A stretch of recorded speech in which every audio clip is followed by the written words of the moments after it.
Era o fim da guerra na Alemanha. Na região da Baviera, algum tempo depois, um cidadão chamado Ruprecht von Freundorf escreve uma carta para um desconhecido. Esse desconhecido é o prefeito da cidade de Blumenau, no sul do Brasil.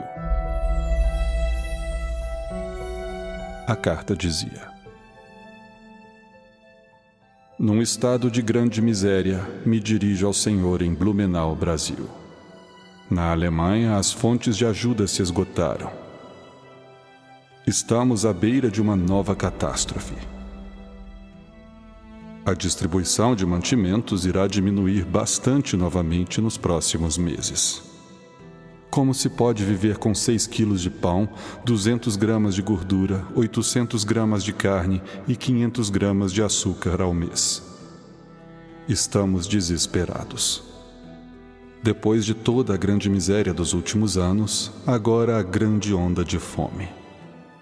Na Alemanha, ninguém mais pode nos ajudar. Por isso eu, minha mulher e meus 2 filhos pequenos pedimos ajuda ao Senhor no Brasil.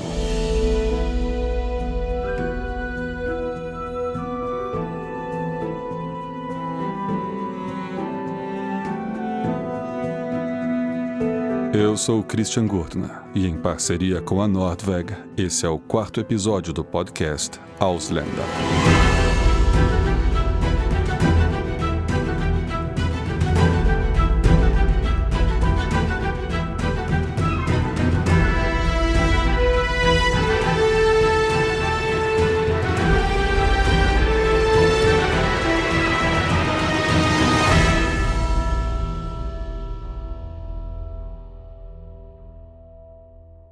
Europa, 1939. A Alemanha invade a Polônia, iniciando a Segunda Guerra Mundial.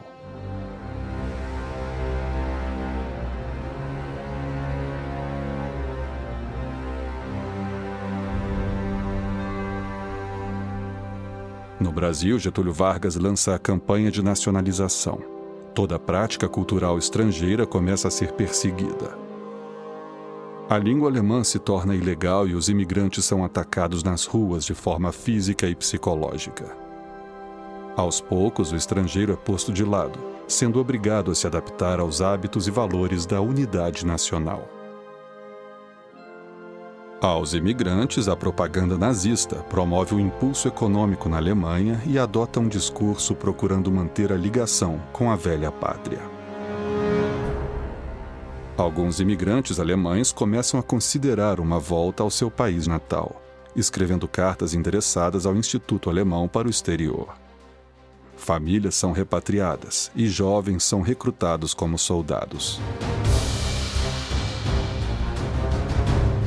Enquanto os imigrantes que voltaram para a Alemanha lidavam com a guerra, a campanha da nacionalização de Getúlio Vargas confisca os bens dos moradores alemães no Brasil, sob a justificativa de que o país precisava ser ressarcido dos navios afundados durante a guerra. Muitos imigrantes alemães e seus descendentes são obrigados a abandonar suas casas e sofrem ataques físicos e psicológicos nas ruas. Seu idioma e suas práticas culturais e religiosas são consideradas proibidas. Durante a Segunda Guerra, houve muita tensão entre o governo brasileiro e os estrangeiros que residiam ali.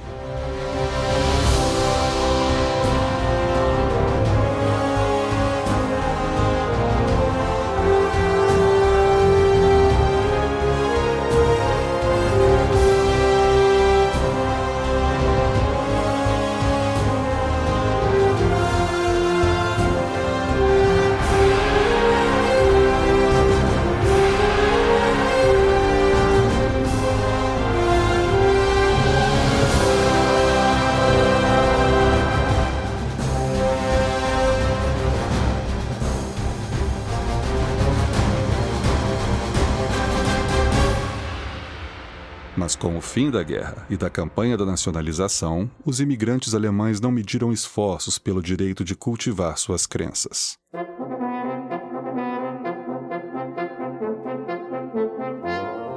Os alemães construíram centros culturais, criaram programas de ajuda aos que sofreram com a guerra, ocuparam cadeiras na Câmara dos Deputados e criaram datas comemorativas típicas alemãs. Mas seus conterrâneos em solo europeu precisavam de ajuda. E por meio de cartas tentavam uma alternativa para uma vida melhor. Inúmeras cartas foram escritas após o fim da guerra. Cartas essas chamadas de Notbrief, carta de emergência. E eram endereçadas a amigos, familiares e até desconhecidos que moravam no Brasil. Os remetentes eram sobreviventes alemães que buscavam uma forma de sair do país para recomeçar.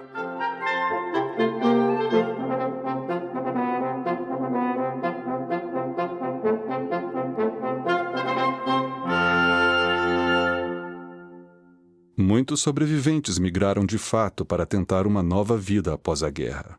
Vários para se esconder, outros para se reerguer. Porém, alguns seriam envoltos em mistérios e lendas. Como o caso do imigrante Henribert Joachim Hans Gaza. Em 1961, Hans Gaza chega à pequena cidade de Marechal Cândido Rondon, no Paraná. Ex-membro do exército alemão, Gaza foi motorista de caminhão na Luftwaffe e paraquedista. Após o fim da guerra, dedicou-se ao ramo óptico, porém, com a situação econômica na Alemanha, Gaza decidiu vir ao Brasil para recomeçar. Ele veio sozinho, deixando a esposa e o filho. O motivo da família ter ficado na Alemanha é desconhecido. Gaza tornou-se uma figura importante na região.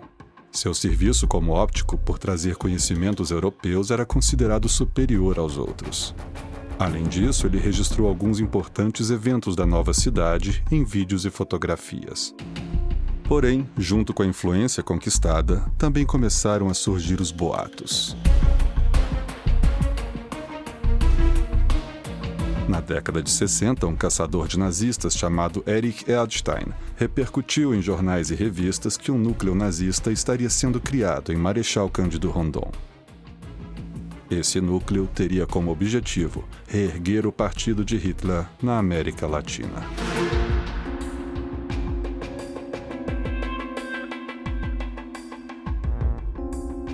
A lenda se espalhou entre os moradores do município, e o alvo desses boatos era a residência de Gaza. A casa que chamava a atenção de quem passava era motivo de fofocas. A estrutura, construída em estilo europeu e assemelhando-se a uma fortaleza, possui traços de diversas regiões que Gaza passou. O seu interior é uma mistura de culturas. Cômodos decorados em estilo grego, italiano, germânico e asteca aguçava a curiosidade e alimentava ainda mais as superstições locais. Além de espalharem que a casa era usada como abrigo para reuniões de membros nazistas, a lenda conta que em seu interior haviam várias mechas de cabelo de judeus penduradas no teto, e esqueletos humanos ocupavam um cômodo inteiro. A história mais conhecida é a criação de um túnel que ligava a casa a uma outra residência na cidade e teria sido feito para uma eventual fuga do dono e de quem estivesse hospedado ali. Apesar dessas lendas e fofocas, é fato que vários ex-combatentes oficiais e civis imigraram para o Brasil no pós-guerra para fugir de seus países e evitar os tribunais. A presença deles em solo brasileiro gerou as mais diversas teorias conspiratórias. O Brasil foi destino de outros ex-combatentes, porém, diferentes de Gaza, alguns eram criminosos de guerra. E 3 nomes chamam a atenção: Gustav Franz Wagner, Franz Stagl e Josef Mengele.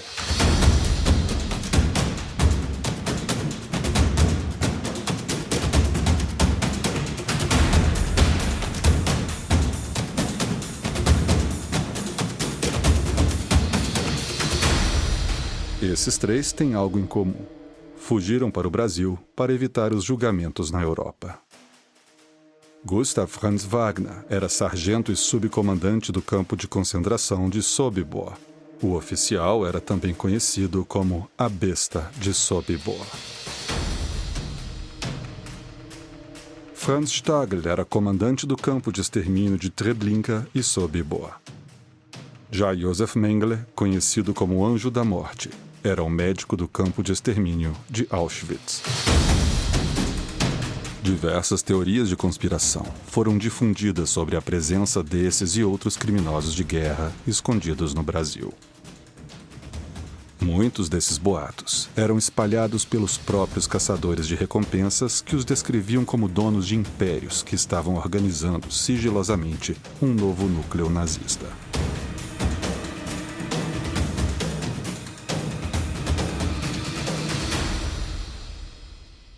A imprensa também colaborou para que essas histórias fossem contadas, noticiando os supostos paradeiros em várias partes do mundo.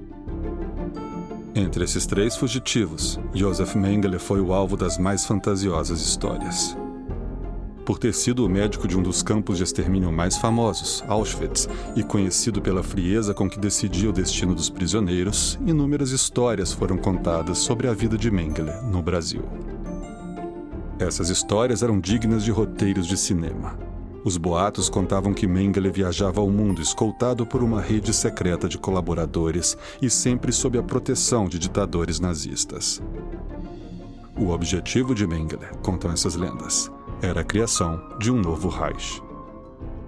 Essas e outras histórias chegaram a ser retratadas em filmes e livros, como Os Meninos do Brasil, de 76, e Comando Mengele, de 87. Mas nada disso é verdade. Gustav Franz Wagner viveu em São Paulo sob o pseudônimo de Günther Mendel e suicidou-se em 1980, quando foi descoberto. Franz Stagl imigrou para o Brasil em 51. Trabalhava na fábrica da Volkswagen em São Bernardo do Campo, São Paulo. Foi preso por agentes da Polícia Federal e extraditado para a Alemanha em junho de 68. Josef Mengele viveu escondido na cidade de Bertioga, litoral de São Paulo. Faleceu em 1979 devido a um ataque cardíaco e nunca respondeu pelos seus crimes.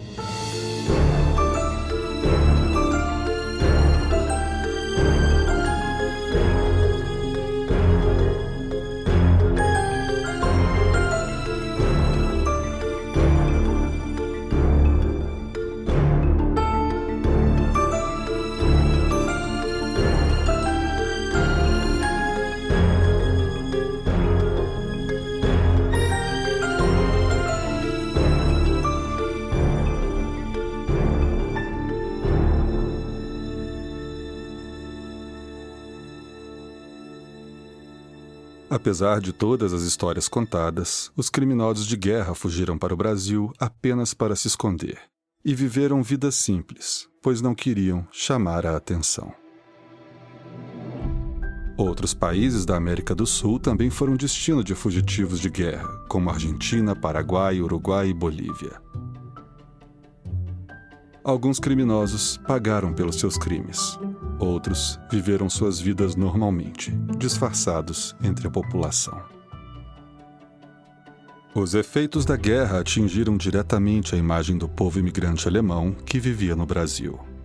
Tiveram seus direitos negados, sua cultura e idioma proibidos, sua presença foi vítima de fofocas e teorias conspiratórias. A presença dos criminosos de guerra como Mengele atiçou a criatividade do povo brasileiro, que criou histórias fantasiosas sobre sua vida. Essas lendas, porém, atingiam também os imigrantes civis, que nada tinham a ver com o assunto e que sofriam preconceito no Brasil.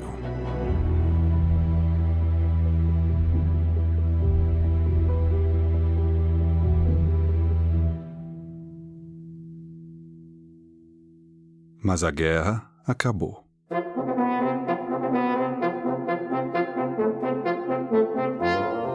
E com ela, a perspectiva de uma vida melhor surgiu. E o futuro reservava algo ainda melhor para os imigrantes alemães, que pela primeira vez enxergaram sua cultura sendo acolhida pelos brasileiros e difundida por todo o país. Eu cheguei em Brasil na segunda onda. Muitas empresas alemãs abriram filiais aqui em Brasil é começar no trabalho com, logicamente, muitos alemães. Eu cheguei aqui em 1974 para supervisionar a construção de um porto em Salvador, o Porto Aratu, com um contrato da minha empresa na Alemanha de 2 anos. Os brasileiros me receberam muito bem. O povo brasileiro é muito receptivo. Eles gostam de receber estrangeiros, conversar, etc, etc. Eu tenho nada de reclamar da recepção minha aqui em Brasil.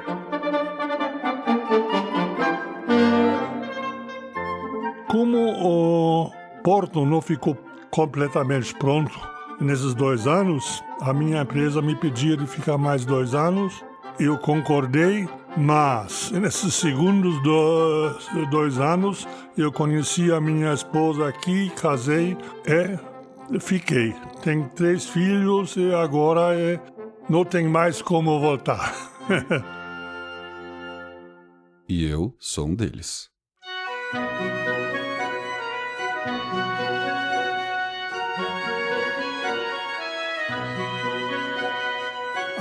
Esses alemães que moram no sul, até hoje em casa falam alemão. Eu posso dar um exemplo. Eu fiz uma viagem para Blumenau, Pomerode, etc. Na entrada para Pomerode, eu fiz uma aposta com minha esposa. Eu falei com ela, nós vamos agora perguntar 6 pessoas na rua, jovens, em alemão. Você vai ver que esses 6 jovens vão responder em alemão. E também vamos perguntar 6 mais velhos em português para o caminho. E essas pessoas, na maioria, vão perguntar: não entenderam meu falo português. Eu ganhei a aposta 6-0.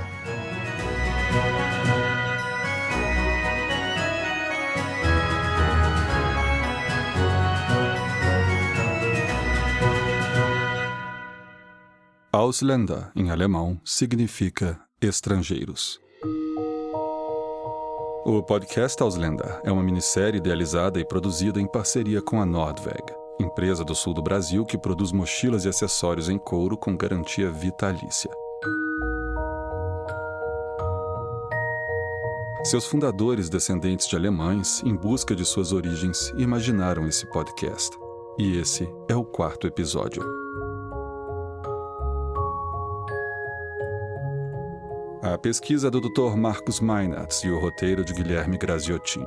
Direção, gravação e edição desse que vos fala, Christian Gurtner. Muito obrigado a todos pela audiência. Um agradecimento especial ao Sr. Kurt pelos casos extraoficiais que me contou sobre a vida do Sr. Gaza e também ao próprio Marcus Meinertz pelas longas conversas sobre a Casa Gaza. Esse episódio contou com a participação mais que especial de Hartmut Rolf Gurtner, meu pai. Um agradecimento também à Iniciativa Condor, por ceder a música que vocês ouvem agora no final e que conta toda a história dos imigrantes pelo próprio ponto de vista deles. A música, chamada Das Brasilienlied, é um poema que foi escrito em 1825 por algum imigrante de nome desconhecido e que foi musicada e gravada por Karl Sternau. Você pode encontrar a tradução dela no post desse episódio ou no canal do YouTube da Iniciativa Condor. Wir treten jetzt die Reise zum Land Brasilien an. Sei bei uns Herr und Weise, ja mache selbst die Bahn. Sei bei uns auf dem Meere mit gnadenreicher Hand. So kommen wir ganz sicher in das Brasilienland. Durch Gott sind wir berufen, sonst gäb's uns nie in Sinn. So glauben wir und wandeln dann auf sein Geheiß dahin. Gott führt uns auf dem Meere mit seiner Vaterhand. So kommen wir ganz sicher in das Brasilienland. Doch hier bei uns in Deutschland herrscht Not und Volksverrat. Und weil durch diesen Umstand beschreiten wir den Pfad. Es fliehen all die Jungen, die Zukunft wird verbannt. So suchen wir den Frieden in dem Brasilienland. Gott schützt Brasiliens Kaiser in seinem Lebenslauf und kröne ihn mit Siegen, er nimmt uns willig auf. Er will uns auch beschützen mit gnadenreicher Hand. So gehen wir mit Freuden in das Brasilienland. Schaut auf, ihr Unterdrücker, seht, wie wir Deutsche fliehen. Lebt wohl, ihr Volksbetrüger, Gott ist uns nun erschienen. Es bot Brasiliens Kaiser zur Hilfe uns die Hand. Er herrscht mit wahrer Güte in dem Brasilienland. Leb wohl, mein teures Deutschland, es gibt kein Wiedersehen. Wir schauen zurück vom Sandstrand zum letzten Abschiedsnehmen. Es wellen nun die Segel, zerschnitten ist das Band. Die Flucht führt übers Meere in das Brasilienland. Jetzt geht das Schiff ins Meere, bald ist es in dem Lauf. So falten wir die Hände, zu Gott sehen wir hinauf. Er wolle uns beschützen mit seiner Vaterhand. So sind wir froh und fahren jetzt nach Brasilienland. Durch Tag und Nacht wir fahren durchs weite wilde Meer. Und vielen jungen Jahren ist nun das Herz so schwer. So viele stolze Klimper hielten dem Sturm nicht stand. Gefährlich ist die Reise in das Brasilienland. Die Freudentränen fließen vom Aug auf unseren Schoß. Nach überstandenen Leiden ist unsere Freude groß. Bald läuft das Schiff in Hafen, bald treten wir aufs Land. Gott hat uns wohl begleitet mit seiner Vaterhand. Willkommen spricht der Kaiser, willkommen seid ihr mir. Ihr sollt Anteil bekommen an meines Lands Revier. Ich will euch wohl beschützen mit gnadenreicher Hand. Ihr meine Untertanen in dem Brasilienland.